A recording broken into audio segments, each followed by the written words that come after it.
We're going to talk about multiple angle identities. So first, it's the double angle identities. I want to do this first today. So first we want to do the double angle identities. So let's talk a little bit about what that means, what double angle means, okay? Now, if you have something like this, let's say, suppose you have sine of 30 degrees, right? How much is sine of 30 degrees? How much? It is pi over 6, and then the sine of it would be 1/2, right? Now, 2 times sine of 30 is equal to what? 2 times 1/2, which is just 1, right? 2 times 1/2 is 1. Now, so that's 2 times sine of 30. Now, suppose I have sine of 30 again. But now suppose I do sine of 2 times 30. How much is that? 60. That is the sine of 60, which is how much? Root 3 over 2. Okay, why am I doing this? I'm doing this to illustrate the difference between 2 times sine of x versus sine of 2x, right? So you see how in the first case, when we were dealing with sine of 30, 2 times the sine gave us 1. Sine of 2 times the angle gave us root 3 over 2. So they are completely different, okay? Now, why do we care? Why is this useful? Well, because, right, suppose I wanted to find, let's say, sine of 15, okay? What is sine of 15? Is that on the unit circle? No. No, it's not. What about sine of 2 times 15? Yeah, that's sine of 30. That I could do, okay? So it's important that we have a connection between sine and cosine of an angle and sine and cosine of twice that angle. So that's what we're going to do right now. And again, you're going to be given these identities. And it is kind of cool where they came from, and we can do that later on. But first of all, take a look at sine of 2 theta, okay? It is related to sine of a single theta, cosine of a single theta. So if you wanted to find sine of 2 theta, you have to, you need those two quantities, all right? Now take a look at cosine. Cosine has 3 varieties. That means you can choose any one that you feel like using at that moment, okay? All right, so let's take a look at this one. You're given sine of theta is 3 over 4. And you need to find sine of 2 theta, cosine of 2 theta, tangent of 2 theta. Now, we want to find sine of 2 theta, right? What does that call for? It's 2 sine of theta, cosine of theta. Now, am I given sine of theta? Yeah. I'm given that, right? That's what I'm given here.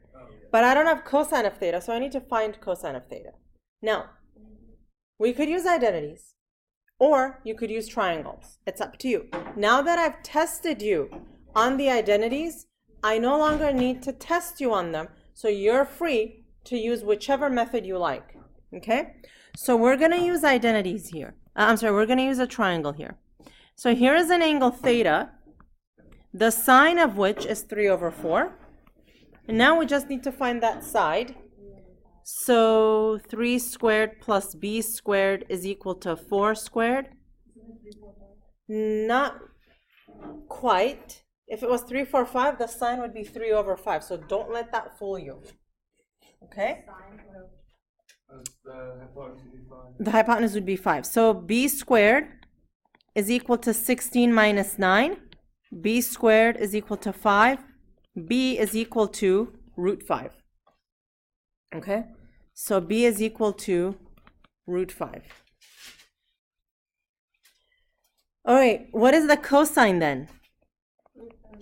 Root 5 over 4. So now I can go ahead and find sine of 2 theta. 2 times root 5, 3 over 4 times root 5 over 4. So sine of 2 theta is equal to, now here we could reduce this 2 with this 4. So it would be 3 root 5 over 8. Right, so that's sine of 2 theta. Okay, next we're going to do cosine of 2 theta. For cosine of 2 theta, you have 3 options, and you can use any one of them, okay? How about we use the third one, the one with the sine, okay? Cosine of 2 theta is 1 minus 2 sine squared theta. Why are there so many? There are just 3 versions of it, and they all come from like substituting one into another identity. But they all work. Right? They all work equally. You just use them as you see fit. Sometimes you have one quantity, not the other. Sometimes it's easier to use one than the other. It's totally a matter of choice. So 1 minus 2 times sine squared theta, so 3 over 4 squared. You guys are experts at that now. 1 minus 2 times 9 over 16. We can reduce the 2 and the 16. So this is 1 minus 9 over 8. So cosine of 2 theta is what? Negative 1 over 8. Next, I need to find tangent of 2 theta. And you can see the formula for tangent of 2 theta up there. I mean, you can totally use it. It's totally fine. But when you can use a shortcut, go for a shortcut. So sine over cosine. But if it's tangent of 2 theta, then it's got to be sine of 2 theta over cosine of 2 theta. No. Remember how we found sine of 2 theta right here to be 3 root 5 over 8? And this is negative 1 over 8. And what happens to the 8s?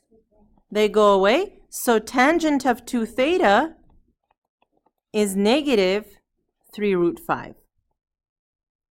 Okay? And with that, we just found sine of 2 theta, cosine of 2 theta, and tangent of 2 theta. Okay? All right. Okay. So, next we have an equation that we have to solve. Remember those pesky little equations that we had to solve? What did we always say? We wanted to make the equation a homogeneous one, either all in sines or all in cosines. Well, now we want to go further. Yeah, in this equation, it's all cosines, but you have cosine of 2 theta and you have cosine of a single theta. That we don't want.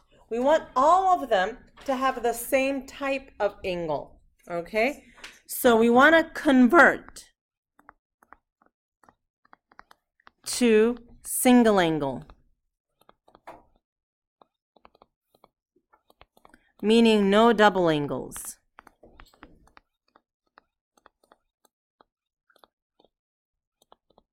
Okay? Which means, of the 3 terms here, cosine 2 theta, cosine theta, and 2, which one do I want to switch out for something else? The cosine 2 theta. If only I had an identity that would relate cosine 2 theta to a regular cosine theta. Do I? I do. Which one of the 3 cosines? Right, the middle one, right? So cosine 2 theta is 2 cosine squared theta minus 1. So this is going to be 2 cosine squared theta minus 1. The rest of the equation just continues as normal. Okay. Now, let's see what we have here. I have 2 cosine squared theta minus cosine theta. And if I subtract the 2, then I'm going to have minus 3 equals 0. And you factor. So here I have 2 cosine theta, and it's going to be a minus 3 and a plus 1. All right? How do you have the 2 on the outside? This 2? This 2? Yeah. Because the identity you see in blue, cosine of 2 theta, that's actually 2 cosine squared theta minus 1. Oh. Yeah? All right. So now, 2 cosine theta is equal to 3. Cosine theta is equal to 3 over 2. And that gives us what as a solution?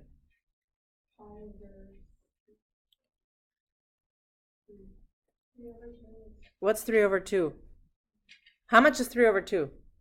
5. It's 1.5. Can cosine equal 1.5? No, because cosine cannot be greater than 1, so that's no solution. Here, though, cosine of theta is equal to minus 1. And where is cosine of theta equal to negative 1? Oh, 3 pi over 2. Oh, no, no. Well, let's see. This is 1 and 0. 0 and 1. Negative 1 and 0 Also, it's pi. at pi. Oh, God. X equals pi. Okay? All right. So next we have half angle identities. Half angles. Half angle. I know. So suppose, okay, so let's go back to cosine of 15. Right? Cosine of 15. And you sit there and go, oh my gosh, 15, what is that? That's nothing. But then you say, wait a minute. So yeah, 15 isn't one of our special angles. Okay? But, what is 15 the half of?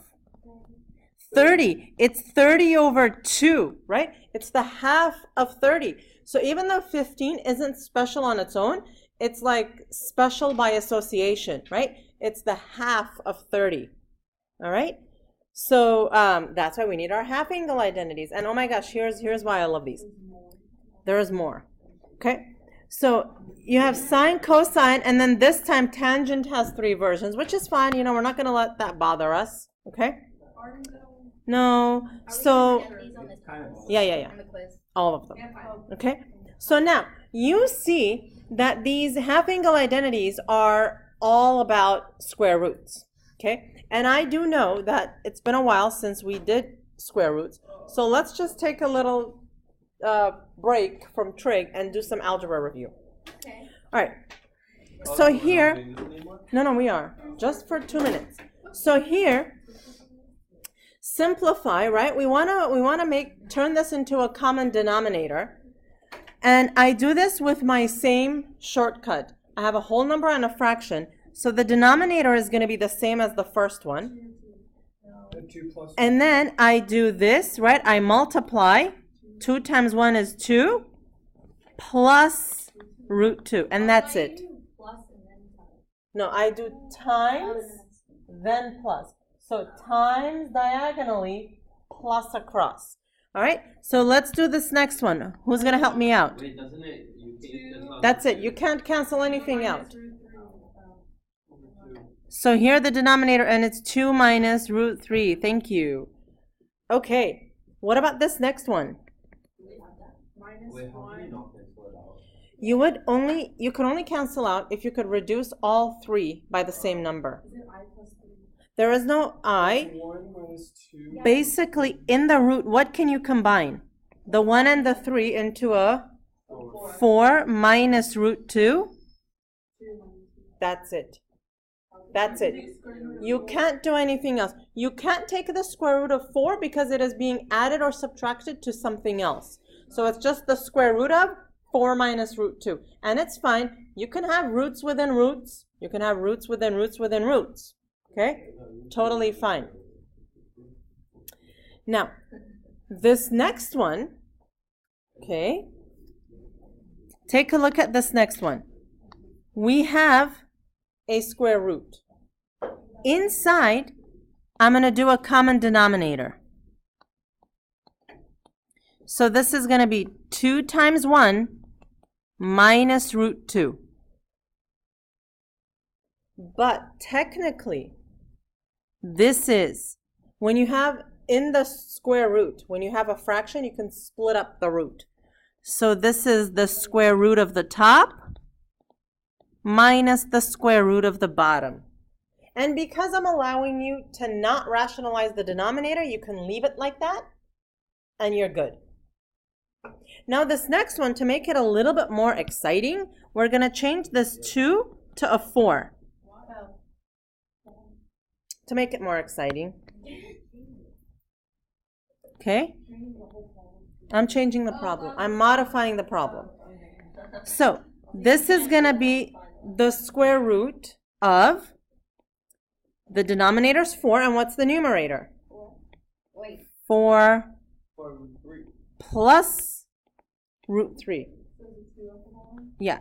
So now, when we split it up, it's 4 plus root 3 over root 4, which is 4 plus root 3 over 2. No. You cannot take the square root if the 4 is being added to another number. Okay. Now that we are experts on dealing with square roots, as much of it as we need for this section anyway, let's move on to some handy dandy half angles. How do you know you're dealing with a half angle? Definitely the 0.5 is a clue, because if you divide an odd number by 2, you get something 0.5. So, for all intents and purposes, if you see a sine or a cosine or a tangent of something 0.5, just do a half angle. Okay? Yeah. What if it's a number that's a half of something that's not on the unit circle? You won't even be given that. No, because it's pointless. You can't do anything with it. So the only time we use the half identity is it'll be clearly a point number. Yeah. Or I mean, like 15, it doesn't have to have a 0.5. Like if you have like a number that's not on the unit circle, but it is a half of something. Oh yeah, I see what you're saying. Yes. Then you could do it.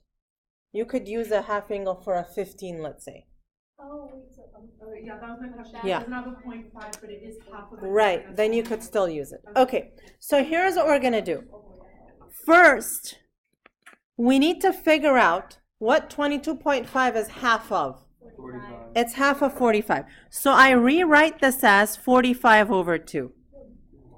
And now, when I go to my identities, I want to look for one that looks like that, sine of theta over 2. And that's that first one. Do you see that? So this is going to be plus or minus the square root of 1 minus cosine theta, okay, over 2.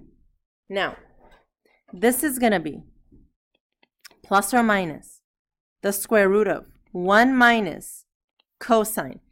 This is the one place where you have to be absolutely careful, okay? Just be cautious.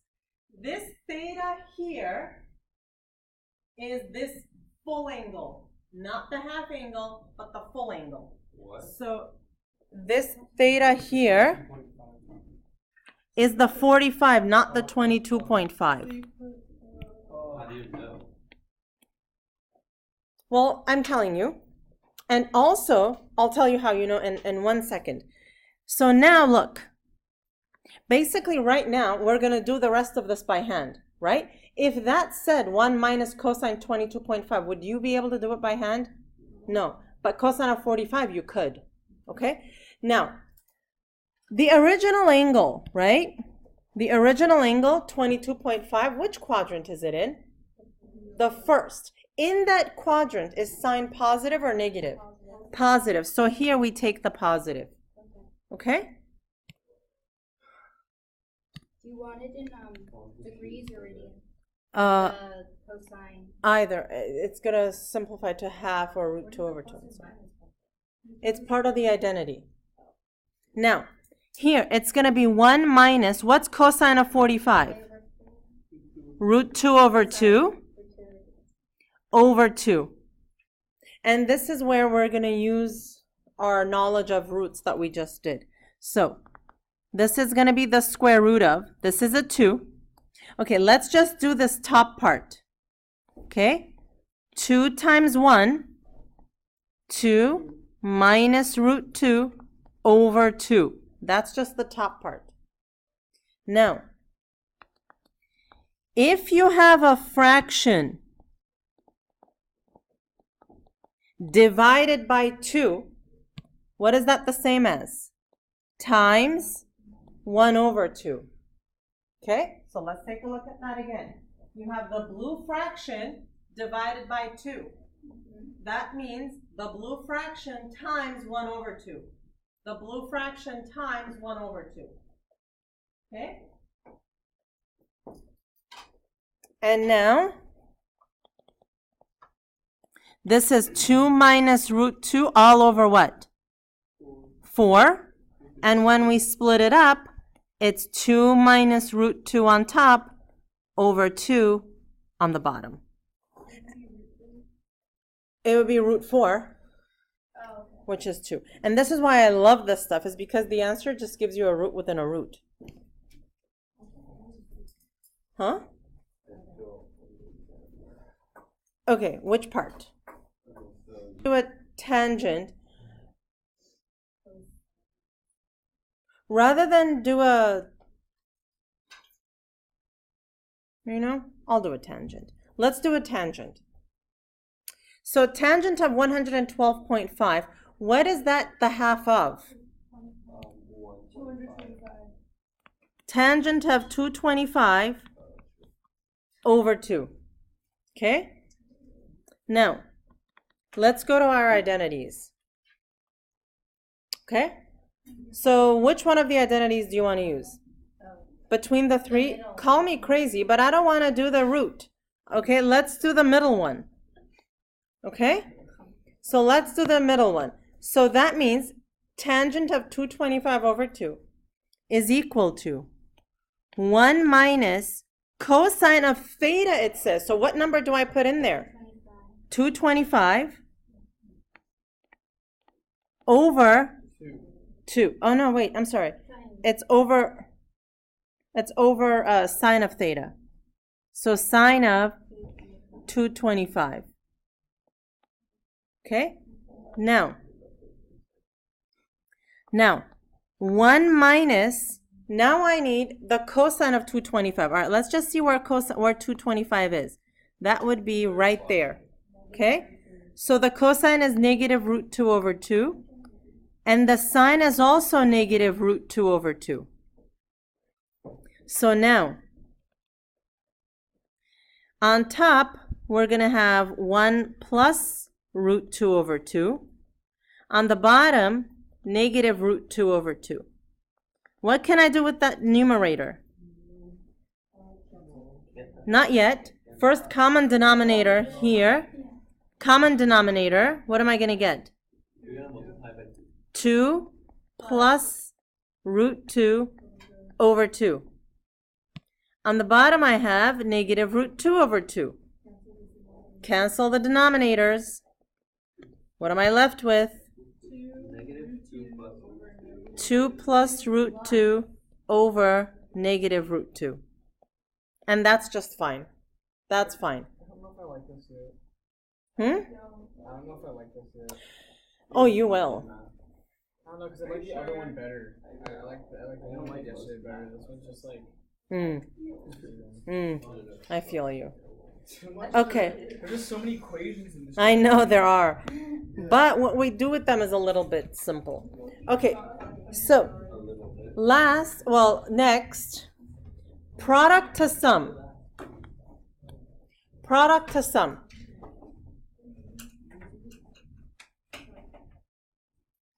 Okay, so product to sum, this is when you have sine of an angle, sine of a different angle, sine of one angle times sine of a different angle. And you just apply the identities as they are. So take a look at this one. It says to rewrite as a sum or difference.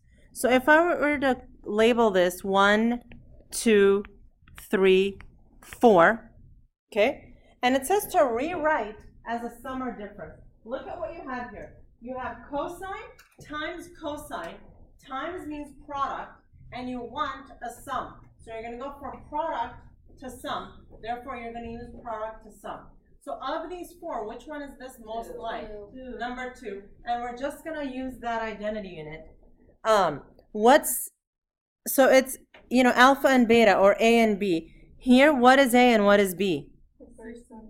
Right, the 6x is A and the 3x is B. So this is going to be 1/2 cosine A minus B, 6x minus 3x, plus cosine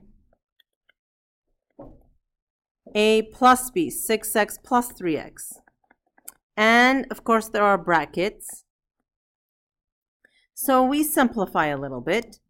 And this is 1/2 cosine 3x plus cosine 9x. And guess what? You're done. You're done. Okay? All right, so go ahead and do... Why can't you combine the cosine? You can't, because they're different angles. If they were cosine 3x plus cosine 3x, you could. But when they're different angles, when the angles inside are different, they're not like terms. It's just like if you had the square root of 3 plus the square root of 5. No matter how much you want, you can't do anything with them. Okay? Brackets or parentheses, it doesn't matter. All right. So go ahead and do the next one. I'll give you 2 minutes. I'm going to pause this for a minute. Wait, can you just...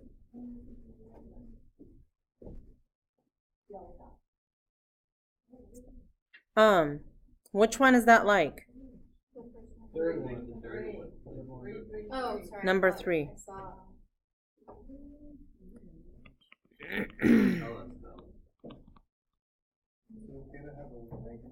Yeah. For now. You just wrote minus 3x. Don't spoil it. Don't spoil it. It's 3A, by the way.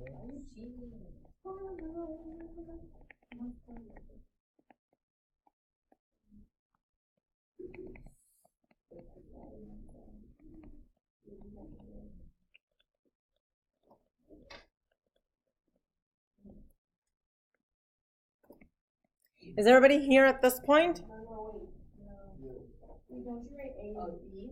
No. Okay, now, so this was your alpha or A, and this was your beta or your B. So now we get to this point. Technically, we don't want a negative inside the sine or the cosine. So everything is fine except for that. So this is 1/2 sine 7a. Now this one, what happens when you have sine of negative x?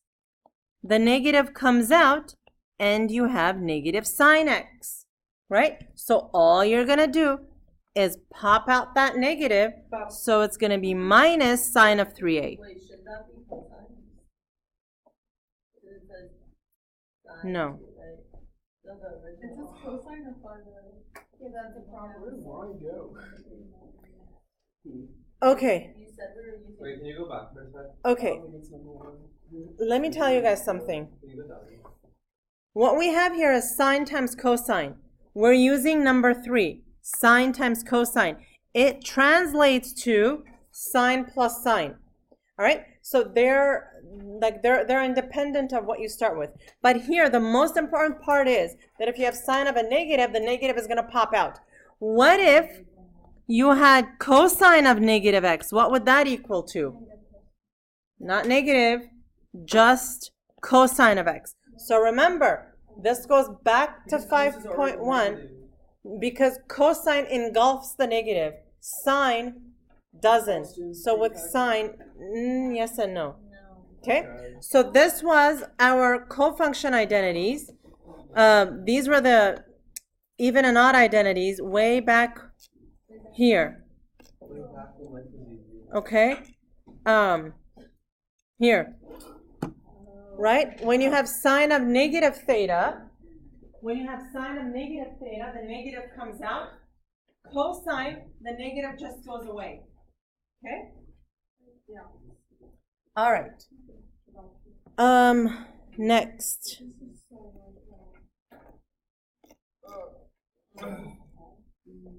Oh my god. Sum to product identities is just as the name suggests. You start with a sum, you end with a product. Again, plugging and chugging, right? It's just plug and chug. That's what we call these. So, take a look here. You have cosine of an angle, A, plus cosine of another angle, B. So here's what you do. You look at your sheet of identities. Okay, I'm going to give you this sheet of identities right now. You look at the sheet of identities and you say, which one is this most similar to? I have cosine of something separately plus cosine of something else. All right? Well, it's this one. Cosine of something plus cosine of something else. All right? So this is the one we're going to use. Well, because the first one says sine plus sine, but I'm given cosine plus cosine. So now the rest is just plugging in numbers. I'll get you in a second. So here we have 2 times cosine, and we're going to add, and then cosine, and we're going to subtract. Okay, so now I'm done with the identities. So here I have 2 cosine. Now, you're going to do some math here. Arithmetic. 255 plus 195, that's 450. Divided by 2, it's 225. Times cosine, 255, that should say minus 195. This one here is minus.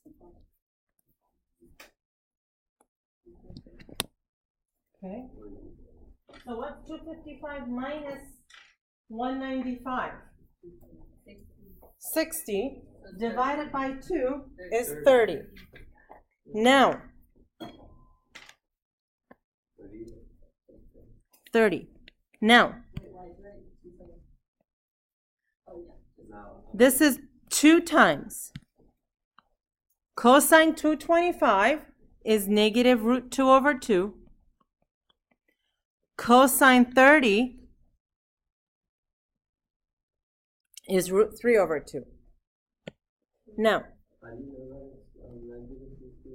because it's in the third quadrant. Okay? So now, 1, 2 cancels with 1, 2, and I'm left with negative root 6 over 2. Okay?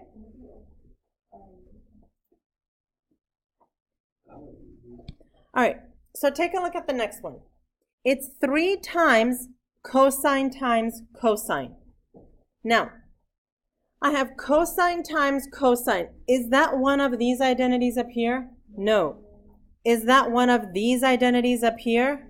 Yes. Which one is it? Number 2. So we're going to use product to sum number 2. Now, check it out. This is 3 times this. So it's going to be 3 times. Now we apply the identity, right? So it's going to be 1/2 cosine A minus B plus cosine A plus B. So the constant here, that'll be 3 over 2. Cosine. These will be negative 150 plus cosine. How much is that?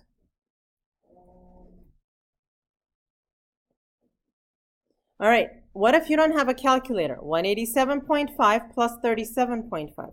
You add the half, that's 188. You add a 30, that's how much? Mm-hmm. 2 times 215. Yeah. Plus You disappointed. plus the 7 I'm trying. plus the 7, 225. That's what I said. Okay, well, you have your calculators as well. So now, this is 3 over 2. What happens to cosine of negative 150? That's just cosine of 150 plus cosine of 225. Remember, we just said that if it was the sine, it would come out, but with the cosine, it goes away? Okay, so now, this is 3 over 2. Cosine of 150 is negative root 2 over 2 in quadrant 2, plus, I'm sorry, it's negative root 3 over 2. Okay, yeah. Okay, so I was just wondering, so you said you get the sheet of all. Uh-huh. Is that for the test and the final? Yeah, for everything. Okay, and then a follow-up question. Mm-hmm. For regular pre-calc, do you have to memorize all of it? Like all the divisions that you did also get? That's a lot. I'll let you know afterwards. The more I speak, the more RAM because it's recording. All right, so this is going to be negative 3 minus root 2 over 8.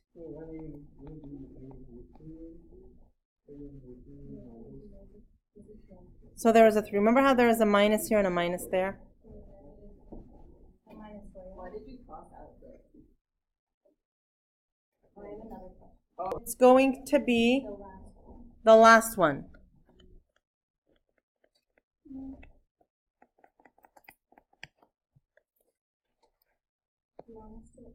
Okay, so sum to product, the last one. So we're gonna plug like number 4, like the last in that box. Okay, so this is gonna be negative 2 sine alpha plus beta over 2. So first, we're not doing any math. We're just plugging in numbers. Sine alpha minus beta over 2. Now, we're going to go slow. We're not going to do everything at the same time. First, right, so first just the numerators. So the numerator here, yeah, is 8 pi over 12.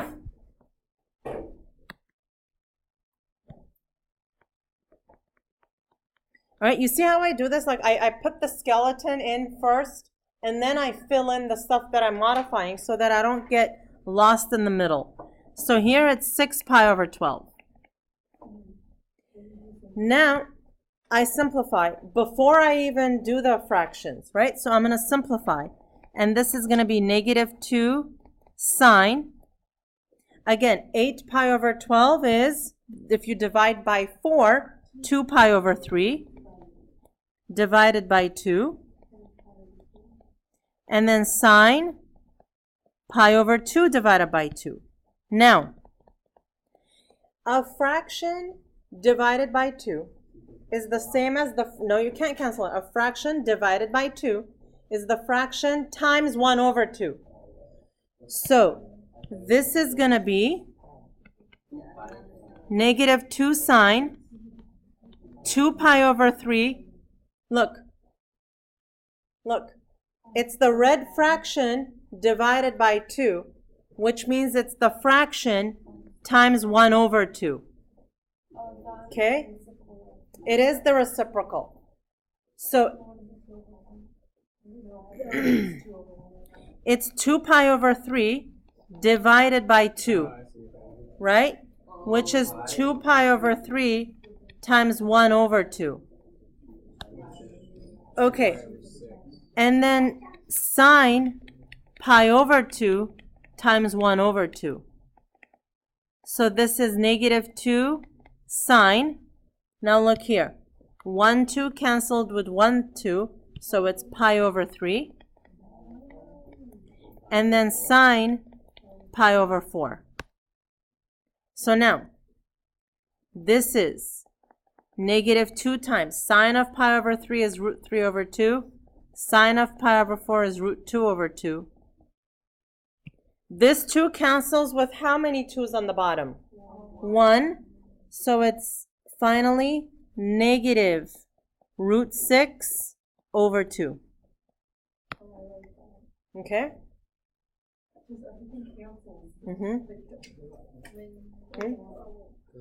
Yeah. Now last one. Okay. Last one. So here we have 2 cosine plus 2 cosine. What can we do with the 2's? We can factor them out first. Now, am I going to use product to sum or sum to product? Sum to product, which number?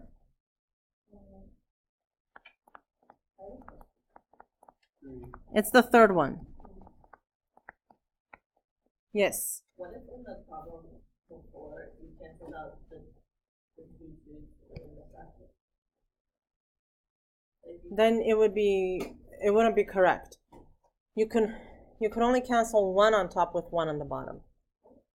Okay, so this is 2 times all of this. So it's 2 times, okay, this was sum to product number 3. Now, the identity has another 2, right? So we're going to repeat that 2. So 2 times 2 cosine 105 plus 195 over 2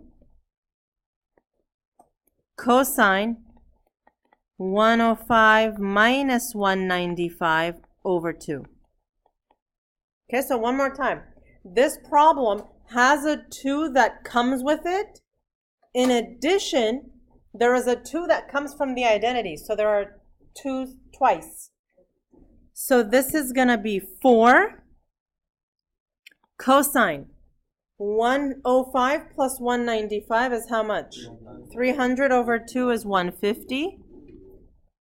Cosine 105 minus 195 is negative 45. Negative 90 over 2 is negative 45. So that's 4 cosine 150. What happens with that negative? Goes away. So this is 4. Cosine 150 in the second quadrant is negative root 2 over 2. Cosine 40, I'm sorry, it's not. Why do I keep doing that? Negative root 3 over 2. And then this is root 2 over 2. Now, what does the 4 on top cancel with? 1, 2? Both of the 2's together make 4, and it cancels with that. And the answer is just negative root 6. Okay?